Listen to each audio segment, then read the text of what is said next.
दोस्तों, कैसे हैं आप? दोस्तों, आज हम ईवीएस पेडागॉजी में 8 जनवरी 2022 का पेपर देखेंगे। चलिए स्टार्ट करते हैं। हमारा पहला प्रश्न है, एक दूसरे देश का एक नया छात्र आपकी कक्षा में शामिल होता है, जिसमें मुख्य रूप से स्थानीय छात्र शामिल हैं। आप इसे छात्रों को विविधता का महत्व सिखाने और समावेशन का निर्माण करने के रूप में प्रयोग करना चाहते हैं। तो आप इसके लिए क्या करेंगे, ये आपको बताना है कि आपकी क्लास में कोई दूसरे देश का छात्र आ रहा है, जिसमें ज़्यादातर क्या है, स्थानीय जो लोकल स्टूडेंट्स हैं वही हैं। तो आप उसको कैसे यूज़ करेंगे, कैसे बताएंगे उनको विविधता और समावेशन के बारे में। पहला ऑप्शन है हमारा, स्थानीय छात्र नए छात्र को बताएं कि आपके क्षेत्र में क्या करना चाहिए और क्या नहीं करना चाहिए। दूसरा ऑप्शन है, प्रत्येक बच्चे के घर में प्रचलित व्यवहारों में समानताओं और अंतरों के बारे में कक्षा में चर्चा करें। तीसरा ऑप्शन है, कक्षा को नए छात्र के देश के बारे में बताएं, जैसे कि लोग कैसे व्यवहार करते हैं, वे किसे महत्व देते हैं आदि। चौथा है, कक्षा में प्रत्येक छात्र को दूसरे देश के बारे में अपने दृष्टिकोण और ज्ञान के बारे में बताने दें। तो आप क्या करेंगे कि आप बताएंगे कि उनको एक दूसरे से चर्चा करने देंगे बच्चों को, और उनको बताएंगे कि आप लोग बताइए कि आप लोग के घर में अलग अलग जगह पे क्या क्या जो समानताएं हैं, क्या अंतर हैं, कौन कौन से व्यवहार प्रचलित हैं। इससे क्या होगा, बच्चों को एक दूसरे के घर के बारे में या एक दूसरे के समुदाय के बारे में, समाज के बारे में पता चलेगा, और वो जो नया छात्र है वो भी उन यहाँ के व्यवहारों से, मान्यताओं से परिचित होगा, और साथ ही जो यहाँ के छात्र हैं वो उस देश के छात्र से, जो दूसरे देश से छात्र आया है, उसके जो भी व्यवहार हैं, जो भी मान्यताएं हैं उसकी, उनसे भी परिचित होंगे। तो कौन सा ऑप्शन हो गया हमारा सही? सेकंड, प्रत्येक बच्चे के घर में प्रचलित व्यवहारों में समानताओं और अंतरों के बारे में कक्षा में चर्चा करें। तो इससे क्या होगा कि सब बच्चे अपने अपने घर के बारे में बताएंगे, वो भी बताएंगे। तो इससे क्या होगा, वो क्या समानताएं हैं, या कभी कभी क्या होता है कि हमारे यहाँ कोई दूसरा त्यौहार उसी अवसर पर मनाया जाता है और किसी दूसरे के यहाँ दूसरा, लेकिन खुशी मनाने का तरीका अलग है, लेकिन कभी कभी उद्देश्य सेम होता है। तो इससे क्या होगा, सब बच्चे एक दूसरे के बारे में जानेंगे। कौन सा ऑप्शन सही हो गया हमारा? Option number second. Next question है हमारा, निम्नलिखित में से वीडियो कॉन्फ्रेंसिंग ऐप की कौन सी विशेषता सबसे अच्छे तरीके से प्रदर्शित कर सकती है कि बिना बोले संचार कैसे किया जाए? पहला ऑप्शन है हमारा वर्चुअल बैकग्राउंड, दूसरा ऑप्शन है चैट में GIF, तीसरा ऑप्शन है म्यूट बटन, चौथा ऑप्शन है ऑडियो कॉल। तो इसमें कौन सा ये आपको प्रदर्शित करता है कि बिना बोले हम कैसे बात करते हैं? तो इसमें क्या होता है, एक GIF जो आता है उसमें जो शॉर्ट्स वीडियो होते हैं, बिना बोले, इसमें आवाज़ नहीं होती, लेकिन इशारे से या और भी तरीक़ों से आपको चीज़ें पता चलती हैं। तो जो GIF का यूज़ होता है, उसके जैसे स्माइली के रूप में भी बना रहता है, किसी को भोजन के रूप में, अलग अलग तरह से GIF का उपयोग किया जाता है। तो कौन सा ऑप्शन सही हो गया हमारा? Option number second. Next question है हमारा, निम्नलिखित में से कौन सा अभ्यास संरचनावादी दृष्टिकोण से सबसे अधिक मेल खाता है? मतलब आपको बताना है इसमें से कौन सा ऑप्शन है जो संरचनावादी, मतलब क्या संरचनावादी क्या होता है कि आप कोई चीज बताइए और बच्चा फिर क्या करे, उसको उसको उपयोग करके किसी नए ज्ञान का सृजन करे, या उसका उपयोग किसी चीज में करे जो आपने बताया है, तो उससे किसी चीज का निर्माण करे या किसी चीज को जोड़े उससे। तो पहला ऑप्शन है हमारा, उनके अनुकूलन की पहचान करने के लिए जानवरों के कानों की तस्वीरों का उपयोग करना। दूसरा ऑप्शन है, पास के बगीचे से विभिन्न प्रकार के पत्तों को तोड़कर उनकी रूपरेखा बनाना। तीसरा ऑप्शन है, एक किले की विभिन्न संरचनाओं के उपयोगी की व्याख्या करने के लिए ग्राफिक आयोजन का उपयोग करना। चौथा ऑप्शन है, विभिन्न देशों जिनके बारे में छात्रों ने सुना होगा की पहचान करने के लिए ग्लोब का प्रयोग करना।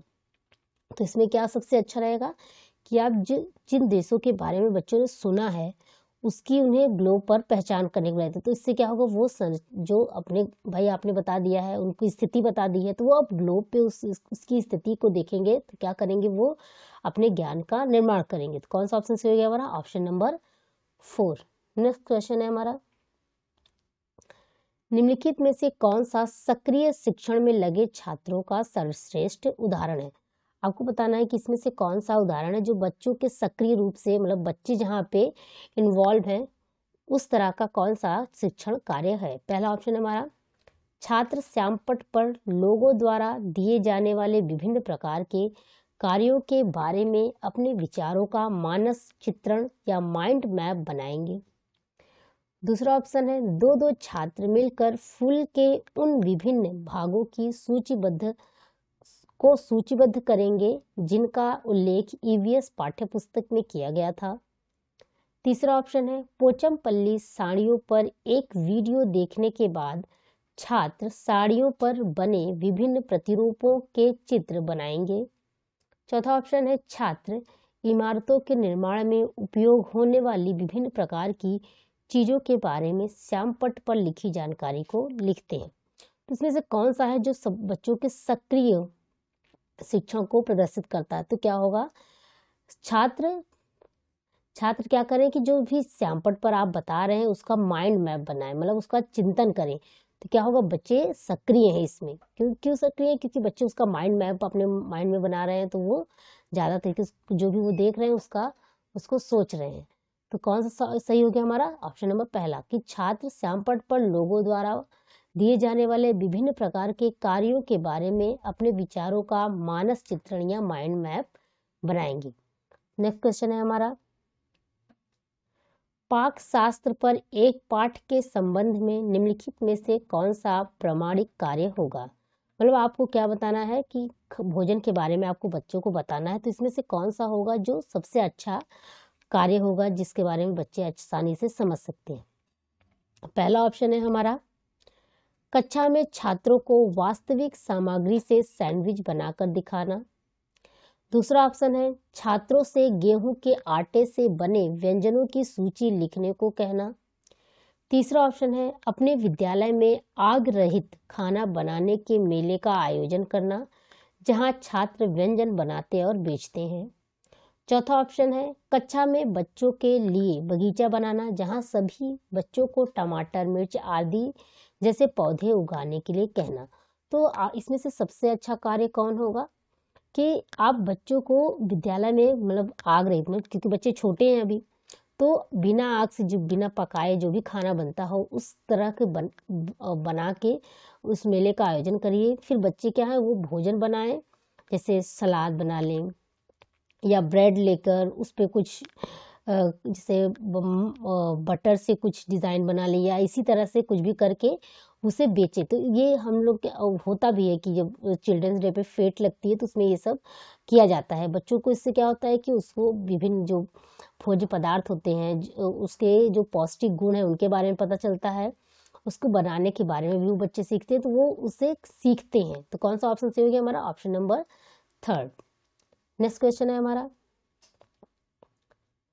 भावनाओं को साझा करने के बारे में एक अध्याय में एक छात्र पूछता है, आप हमें ईवीएस में भावनाओं के बारे में क्यों सिखा रहे हैं।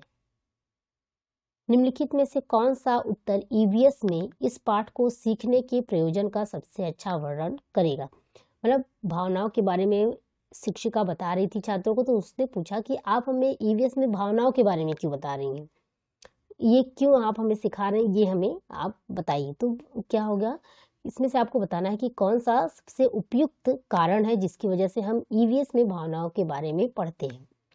पहला ऑप्शन है, हम हर समय अन्य लोगों के साथ बातचीत करते हैं, प्रत्येक व्यक्ति अलग है, समाज में रहने के लिए अपनी और दूसरों की भावनाओं को समझना जरूरी है। सेकंड है, हम हर समय लोगों के साथ बातचीत करते हैं, उनमें से कुछ दिव्यांग हैं, समाज में रहने के लिए उनकी भावनाओं के प्रति संवेदनशील होना जरूरी है। तीसरा है, आप में से कुछ लोग बड़े होकर मनोवैज्ञानिक बनना चाह रह सकते हैं, अपनी और दूसरों की भावनाओं को समझना उसके लिए एक महत्वपूर्ण पहला कदम है। चौथा ऑप्शन है, भावनाओं का मानव शरीर में हार्मोन से गहरा संबंध है। जैसे आप मानव शरीर के विभिन्न हिस्सों के बारे में सीख रहे हैं, वैसे ही आपके लिए भावनाओं को भी समझना महत्वपूर्ण है।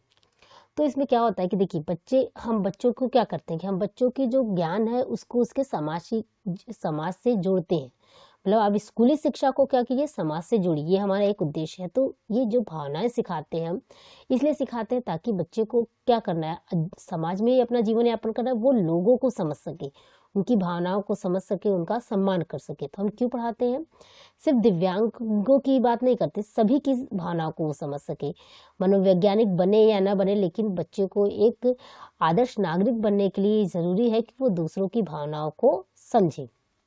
तो क्या है, हम हर समय अन्य लोगों के साथ बातचीत करते हैं, प्रत्येक व्यक्ति अलग है। समाज में रहने के लिए अपनी और दूसरों की भावनाओं को समझना जरूरी है। तो कौन सा ऑप्शन सही हो गया हमारा, option number first. Next question है हमारा, उजायरा और शाहमीर ग्लोब पर विभिन्न देश देख रहे हैं। मतलब उजायरा और शाहमीर दो स्टूडेंट्स हैं, वो क्या कर रहे हैं कि ग्लोब पर देशों को देख रहे हैं। तो उसमें से उजायरा बोलती है, देखो विभिन्न देशों के बीच रेखाएं बनी हुई हैं, क्या पृथ्वी पर भी ऐसी रेखाएं हैं। तो शाहमीर बोलता है, होनी ही चाहिए, यह इस किताब में भारत के मानचित्र में भी है, देखो विभिन्न राज्यों के बीच भी रेखाएं हैं। उपरोक्त पाठ कक्षा 5 के छात्रों को अक्षांश और देशांतर की अवधारणा से परिचित कराने के लिए प्रयोग किया गया है। इनमें से कौन सा प्रश्न उजायरा और शाहमीर को इन रेखाओं के को बेहतर ढंग से समझने में मदद करेगा।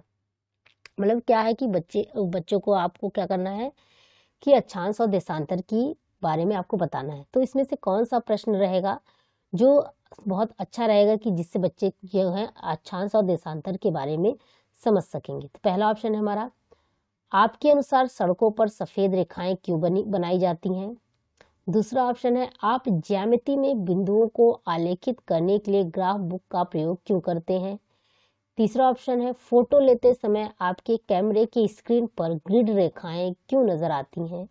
चौथा ऑप्शन है, विद्यालय में लिखने के लिए लाइनदार कॉपियों का प्रयोग क्यों किया जाता है। तो इसके लिए क्या सबसे अच्छा होगा, जो स्टूडेंट्स की लाइफ से जुड़ा हुआ हो। तो क्या है कि इसमें आप बच्चों से पूछिए कि आप ज्यामिति में बिंदुओं को आलेखित करने के लिए ग्राफ बुक का प्रयोग क्यों करते हैं। तो क्योंकि बच्चे उसका प्रयोग खुद करते हैं, तो वो आपको बताएंगे कि हम इसका प्रयोग इसलिए करते हैं। तो इससे क्या होगा कि उन्हें पता चलेगा कि हाँ, कि वास्तविकता में क्या होता है, तो क्यों हम ये लाइनें खींचते हैं, ताकि हमें जो है वास्तविक माप का पता चल सके। तो उससे बच्चों को क्या होगा, जानकारी होगी, और एक तो वो उनके जो डेली लाइफ है उससे जुड़ा हुआ उदाहरण है, तो उसको और अच्छे से समझ सकेंगे। तो कौन सा ऑप्शन सही हो गया हमारा, option number second. Next question है, निम्नलिखित में से कौन सा शैक्षिक उद्देश्य ऐतिहासिक स्मारक विषय के लिए विशिष्ट, मापने योग्य और प्राप्य है। मतलब ऐतिहासिक स्मारक विषय के लिए कौन सा, अगर आप उसका मापन करना चाहते हैं बच्चों का, तो कौन सा जो है, कौन सा सबसे अच्छा उद्देश्य है जिससे बच्चों के की जो भी आप उनकी विशेषताएं उनको माप सकते हैं। पहला ऑप्शन है हमारा, विद्यार्थी को पता चल जाएगा कि अतीत में स्मारकों के निर्माण के लिए पत्थर का उपयोग क्यों किया जाता था। दूसरा ऑप्शन है, छात्र ताजमहल की एक वास्तुशिल्प योजना को उचित पैमाने पर तैयार करेंगे। तीसरा ऑप्शन है, छात्र गोलकुंडा के किले के निर्माण में प्रयुक्त विभिन्न सामग्रियों को उनके उद्देश्य के आधार पर वर्गीकृत करेंगे। चौथा ऑप्शन है, छात्र ऐतिहासिक स्मारकों के महत्व को पहचानते हुए उनको संरक्षित करने में मदद करेंगे। तो अगर आप किसी ऐतिहासिक इमारत पे बच्चों को ले जाते हैं, जैसे एक इसमें चैप्टर दिया हुआ है गोलकुंडा का किला, उसमें बताया गया है कि किस तरह से उसका निर्माण किया गया है, तो क्या होगा, इससे क्या होगा कि बच्चे जो है वो समझ पाएंगे कि कौन कौन सी सामग्रियों का प्रयोग किया गया है और क्यों किया गया है, मतलब उस सामग्रियों को प्रयोग करने का क्या उद्देश्य है। तो ये बच्चे आपको बता पाएंगे अगर आप उनके ऐतिहासिक स्मारक के विषय में बताएंगे। अगर हम, तो उसमें कौन सा ऑप्शन सही हो गया हमारा, ऑप्शन नंबर 3 कि छात्र गोलकुंडा के किले में प्रयुक्त हुई जो विभिन्न सामग्रियों का प्रयोग किया गया, कि एक चैप्टर है गोलकुंडा का किला के विषय में, तो उनके उद्देश्य और जो सामग्रियाँ उपयोग की गई हैं उसको उपयोग करने का क्या उद्देश्य है, किस आधार पर उनका उपयोग किया गया है, इसके आधार पर वो क्या करेंगे, उसका वर्गीकरण करेंगे कि हाँ हमने यहाँ पे मिट्टी का उपयोग क्यों किया है। इस तरह से जब आप बच्चों को पूरा बताएंगे तो वो उसको समझ पाएंगे। ये हमारा उद्देश्य है। जो ऐतिहासिक स्मारक विषय हमने पढ़ाया है, इसलिए पढ़ाया है ताकि बच्चे जो पुरानी जो बिल्डिंग्स हैं उनके निर्माण के लिए, जो स्मारक है उनको निर्माण में जो विभिन्न वस्तुएं लगती थी उनको उपयोग करने का क्या उद्देश्य है, ये बच्चे जान सकेंगे। कौन सा ऑप्शन सही है हमारा? Option number 3। नेक्स्ट क्वेश्चन है हमारा, आप आगामी प्रदर्शनी के लिए प्रोजेक्ट बनाने हेतु अपनी कक्षा में गोंद की एक बोतल लाए हैं ताकि छात्र प्रोजेक्ट बनाने के लिए उसका उपयोग कर सकें। आपने छात्रों को बताया है कि अगर गोंद की बोतल खाली हो गई तो नई बोतल नहीं दी जाएगी, इसलिए उन्हें उस गोंद का प्रयोग किफ़ायती तरीके से करना चाहिए। मतलब कोई प्रोजेक्ट आपको बनाना है, उसके लिए आपने बच्चों को एक गोंद की बोतल दी और आपने बताया कि अगर ये बोतल ख़त्म हो गई तो आपको दूसरी नहीं मिलेगी। तो इससे आपको इस तरह से उपयोग करना है कि ये जो सही उपयोग करना है। तो इससे क्या होता है कि बच्चों को पता चलता है कि जो चीज़ें लिमिटेड मात्रा में उपस्थित है हमारे पास, उनका हमें उपयोग किस तरह से करना चाहिए। जो जहाँ ज़रूरी चीज़ें हैं वहीं पे प्रयोग करें, नाजायज़ उसको खर्च ना करें। तो इससे बच्चों में क्या होता है कि जो भी हमारी जो भी बहुमूल्य वस्तुएं हैं जैसे पानी है, उनको ये सब बचाने के तरीके वो सोच पाते हैं। इसका मेन उद्देश्य ये होता है कि हम बच्चों में जो चीज़ें हैं उनको बचाने का, उनको किफ़ायती तरीके से यूज़ करने का, उनको रीयूज़ करने का, मतलब किसी चीज़ को आपको किस तरह से यूज़ करना है, उसको बचा के किस तरह से रखना है कि आपकी आने वाली पीढ़ियों को भी वो काम आए। तो इसका उनको महत्व समझाना है। तो इसमें आपको बताना है कौन सा सबसे अच्छा तरीका है। पहला ऑप्शन है, एक पोस्टर लगाएं जो दर्शाए कि किन प्रोजेक्टों में गोंद का प्रयोग किया जा सकता है और किन में नहीं। दूसरा ऑप्शन है, अपनी परियोजनाओं पर काम करने के साथ ही छात्रों से उन विभिन्न सामग्रियों को सूचीबद्ध करने के लिए कहें जो चिपचिपी हैं। तीसरा ऑप्शन है, छात्रों को एक साझा रजिस्टर में लिखने को कहें कि उन्होंने कब, क्यों और कितने चम्मच गोंद लिया। चौथा ऑप्शन है, छात्रों को गोंद में पानी मिलाकर उपयोग करने के लिए कहें। तो इसके लिए सबसे अच्छा क्या होगा कि आप बच्चों से कहें कि आप एक रजिस्टर दीजिए, उनसे कहिए कि आपने कब और क्यों और कितने चम्मच गोंद का प्रयोग किया। इससे क्या होगा भाई, बच्चों ने जब उसको उपयोग किया तो आपको पता चल पाएगा कि हाँ वो उपयुक्त अवसर था कि नहीं था, कि इस यहाँ पे उपयोग करना चाहिए था कि नहीं करना चाहिए था, और उन्होंने क्यों किया और कितने चम्मच गोंद का उन्होंने प्रयोग किया। तो इससे क्या होगा, बच्चों में जब रजिस्टर बनाएंगे तो उन्हें पता चलेगा कि हाँ हमें इस तरह से चीज़ों को उपयोग करना चाहिए। बाद में भी जो आप देखेंगे उनको कारणों को तो आप बता सकते हैं कि यहाँ पे आप इस चीज़ का प्रयोग कर सकते थे। जैसे जहाँ पे ज़रूरत हो आप सिलाई कर लीजिए, इस तरह का काम कर लीजिए। तो आप बच्चों को बताएंगे, जब आपके पास वो होगा, भाई हो सकता है आप उस समय ना देख पाएँ बच्चों ने उपयोग किया, लेकिन जब आप रजिस्टर देखेंगे बाद में जो कारण और क्यों उन्होंने यूज़ किया है, कब किया है, तो आप उनको और भी तरीके बता सकते हैं या बच्चों से आपस में बात करवा सकते हैं कि आप बताइए यहाँ पे क्या कर सकते थे। तो उसमें क्या होगा, उसमें संरक्षण करने का गुण का विकास होगा। तो कौन सा ऑप्शन सही हो गया हमारा? Option number 3। नेक्स्ट क्वेश्चन है हमारा, प्रयोग के उपयोग से विशिष्ट निष्कर्ष प्राप्त करने का निम्नलिखित में से कौन सा सर्वश्रेष्ठ उदाहरण है। मतलब प्रयोग के द्वारा कोई निष्कर्ष निकालने का इसमें से कौन सा सबसे उपयुक्त उदाहरण है। आपको प्रयोग के द्वारा किसी बच्चों को कुछ बताना है तो उसके लिए कौन सा सबसे उपयुक्त उदाहरण है जिसका आप प्रयोग कर सकते हैं। पहला ऑप्शन है, यह समझने के लिए कि कौन सा तरल तेजी से बहता है, प्रत्येक तरल की बूंद प्लेट पर डालना और प्लेट को तिरछा करना। दूसरा ऑप्शन है, पता लगाने के लिए कि मानव आंख कितनी दूर तक देख सकती है, प्रत्येक छात्र को दूर से वर्णमाला पढ़ने के लिए कहना। तीसरा ऑप्शन है, कौन सी सब्जी जल्दी खराब हो जाती है, जानने के लिए यह गिनकर समझना कि कौन सी सब्जी जल्दी सड़ जाती है। चौथा ऑप्शन है, अपने जिले में अध्ययन यात्रा पर जाकर पानी के विभिन्न स्रोतों का पता लगाना। तो इसमें से कौन सा सबसे उपयुक्त है ये आपको बताना है कि मतलब वो आप प्रयोग के द्वारा जो बच्चे को समझा सकते हैं। तो कौन सा है सही? सबसे ऑप्शन नंबर फर्स्ट। यह समझने के लिए कि कौन सा तरल तेजी से बहता है, आप क्या कीजिए, प्रत्येक तरल को लीजिए, अलग अलग तरल को ले आइए और उसको फिर प्लेट पे रखिए और फिर उसको तिरछा कीजिए, देखिए कि कौन जल्दी से लुढ़क रहा है। जैसे आप इसके लिए पानी, तेल का प्रयोग कर सकते हैं, क्रीम का प्रयोग कर सकते हैं, मतलब अलग अलग तरह से। तो बच्चे इससे क्या समझ पाएंगे कि हाँ, जो चीज़ें जो गाढ़ी होती है वो स्लोली जाती है नीचे, और जो हल्की होती हैं तो वो जल्दी चली जाती हैं। तो ये इससे बच्चे क्या होगा, वो सीख पाएंगे चीज़ों को कि हाँ, जो कौन सी चीज़ें जल्दी बह जाती हैं, कौन सी चीज़ें जल्दी नहीं बहती। तो कौन सा ऑप्शन सही हो गया हमारा? Option number first.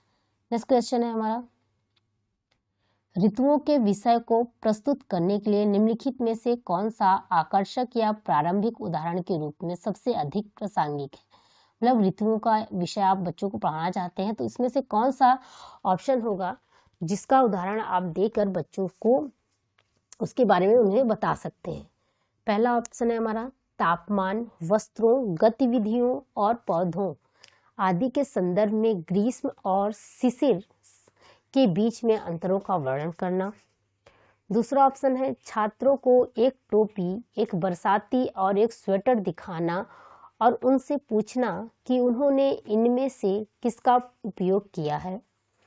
तीसरा ऑप्शन है हमारा, छात्रों को सैर पर ले जाना और उनसे यह वर्णन करने के लिए कहना कि आने वाले मौसम में पौधे कैसे बदलेंगे। चौथा ऑप्शन है, छात्रों को सूर्योदय से सूर्यास्त और फिर से सूर्यास्त तक लोगों की गतिविधियों से में संबंधित परिवर्तनों का वीडियो दिखाना। तो अगर आप बच्चों को ऋतुओं के बारे में बताना चाहते हैं तो इसमें से कौन सा ऑप्शन सबसे सही होगा? तापमान, वस्त्रों और गतिविधियों आदि, पौधों आदि के संदर्भ में ग्रीष्म और शिशिर के बीच के अंतरों का वर्णन करना, ये जो बच्चों के जीवन से जुड़ा हो, जिसका उन्होंने खुद अनुभव किया हो, वो सबसे अच्छा होता है। छात्रों को एक टोपी, एक बरसाती और एक स्वेटर दिखाना और उनसे पूछना कि उन्होंने इनमें से किसका उपयोग किया है। तो ये सबसे बेस्ट है, क्योंकि बच्चों ने क्या किया होगा, किसी न किसी समय उसका प्रयोग किया होगा। तो जब इससे आप बोलेंगे तो बच्चे हाँ बताएंगे कि हाँ, हमने इसका प्रयोग किया था गर्मी में, इसका प्रयोग किया था ठंडी में, इससे बचने के लिए किया था। तो क्या होगा, इससे वो ऋतुओं के बारे में जान सकेंगे कि हाँ, जब वर्षा होती है तो हम क्या करते हैं, जब बहुत ठंड लगती है तो हम क्या करते हैं, क्यों करते हैं। फिर इससे आप स्टार्ट कर सकते हैं किसी बच्चों को पढ़ाने के लिए ऋतुओं के बारे में। तो कौन सा ऑप्शन सही हो गया हमारा? Option number second. Next question है हमारा, अधिगम उद्देश्य। आपका अधिगम उद्देश्य क्या है कि छात्र को संचारी बनाम गैर संचारी रोगों की अवधारणा को लागू करने में सक्षम होगी। निम्नलिखित में से कौन सा मूल्यांकन प्रश्न इस अध्याय के उद्देश्य को सर्वोत्तम परीक्षण करता है? आपका एक अधिगम उद्देश्य है कि छात्र को आप बताएं कि संचारी रोग और गैर संचारी रोगों की अवधारणा को आप बच्चों को बताना चाहते हैं। तो इसमें से कौन सा सबसे अच्छा उदाहरण होगा जिससे आप बच्चों को समझा सकते हैं? तो पहला ऑप्शन है, हम कोविड के प्रसार को रोकने के लिए मास्क का उपयोग करते हैं लेकिन मधुमेह के प्रसार को रोकने के लिए नहीं, क्यों? दूसरा ऑप्शन है, यदि आपके माता पिता में से किसी एक को मलेरिया है तो स्वयं को इसके होने के जोखिम को कम करने के लिए आप क्या कर सकते हैं? तीसरा ऑप्शन है, स्वच्छ वातावरण बनाए रखने से आप किन रोग वाहक कीड़ों को रोक सकते हैं? चौथा ऑप्शन है, जीवाणु और विषाणुओं से होने वाली विभिन्न प्रकार की बीमारियां कौन कौन सी हैं? तो इससे क्या होगा, जीवाणु और विषाणु से होने वाली विभिन्न प्रकार की बीमारियां कौन कौन सी हैं? तो ये बच्चे क्या है, ये आपने पढ़ाया होगा तो उन्हें याद होगा, वो आपको आसानी से बता देंगे। तो ये तो नहीं सही है। स्वच्छ वातावरण बनाए रखने से आप किन किन रोग वाहक कीड़ों को रोक सकते हैं, ये भी नहीं सही है उतना। यदि आपके माता पिता में से किसी एक को मलेरिया है तो स्वयं को इसके जोखिम के को आप करने के लिए आप क्या कर सकते हैं, मतलब इसमें आप रोकथाम की बात कर रहे हैं। यदि हम कोविड के प्रसार को रोकने के लिए मास्क का उपयोग करते हैं लेकिन मधुमेह के प्रसार को रोकने के लिए नहीं, क्यों? तो इसमें क्या होगा कि बच्चे आपको बताएंगे कि हाँ वो मास्क का उपयोग क्यों करते हैं, मास्क का उपयोग हम क्यों करते हैं, फिर बच्चे बताएंगे कि आपको क्या होता है ये एक दूसरे से फैलते हैं, इसलिए हम मास्क का उपयोग करते हैं। लेकिन मधुमेह तो वो जो है वो संचारी रोग नहीं है, इसलिए हम मास्क का उसके लिए प्रयोग नहीं करते। तो इससे क्या होगा, बच्चे में समझ विकसित होगी कि हाँ कौन से रोग होते हैं जो संचारी होते हैं और कौन से संचारी नहीं होते हैं। कौन सा ऑप्शन सही होगा हमारा? Option number first. Next question है हमारा, एक शिक्षिका अपने छात्रों को विभिन्न विश्व धरोहर स्थलों के बारे में सिखाने और उनकी वास्तुकला, ऐतिहासिक पृष्ठभूमि आदि को बेहतर ढंग से समझने के लिए प्रौद्योगिकी का उपयोग करना चाहती हैं। निम्नलिखित में से कौन सी तकनीक इस उद्देश्य के लिए सबसे उपयुक्त है? मतलब एक शिक्षिका है, वो बच्चों को विभिन्न प्रकार की जो धरोहर स्थलें हैं, उनकी वास्तुकला, उनकी ऐतिहासिक पृष्ठभूमि के बारे में बच्चों को बताना चाहती है। तो इसमें से कौन किसका वो प्रयोग करें कि जिसके द्वारा वो बहुत अच्छे से उन्हें बता सकती हैं?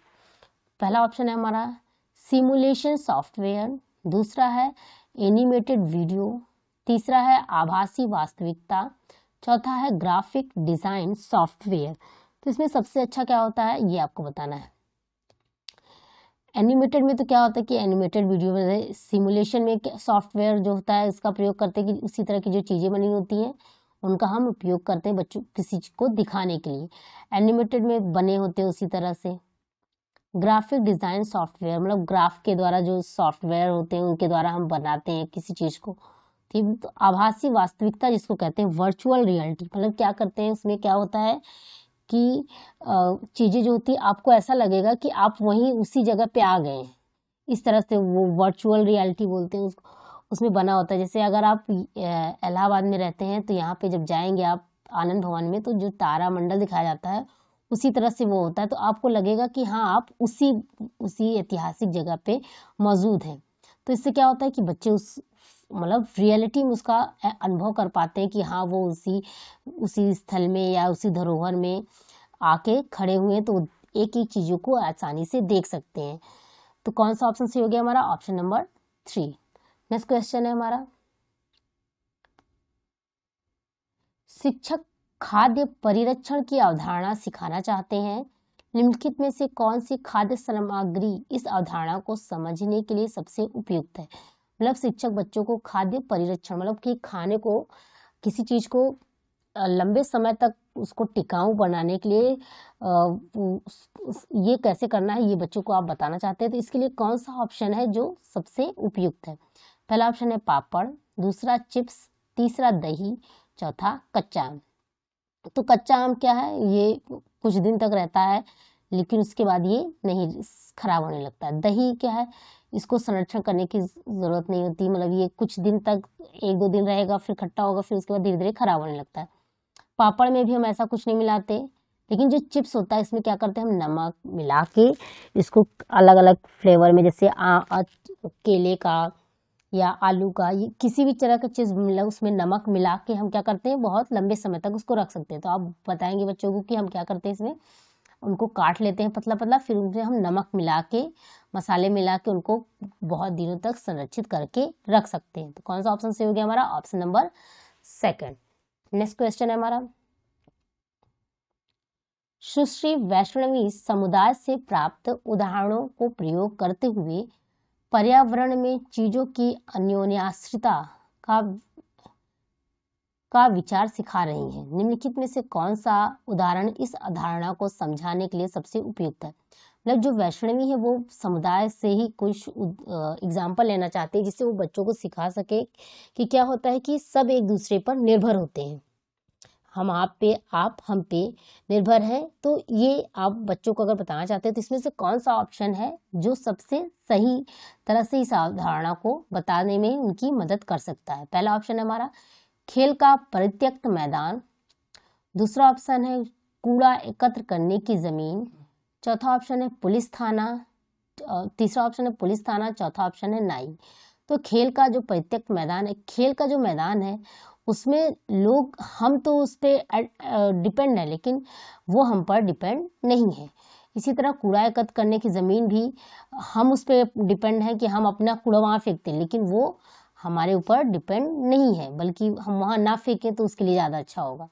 पुलिस थाना ये सरकार पे डिपेंड होता है, लोगों पे डिपेंड नहीं होता है।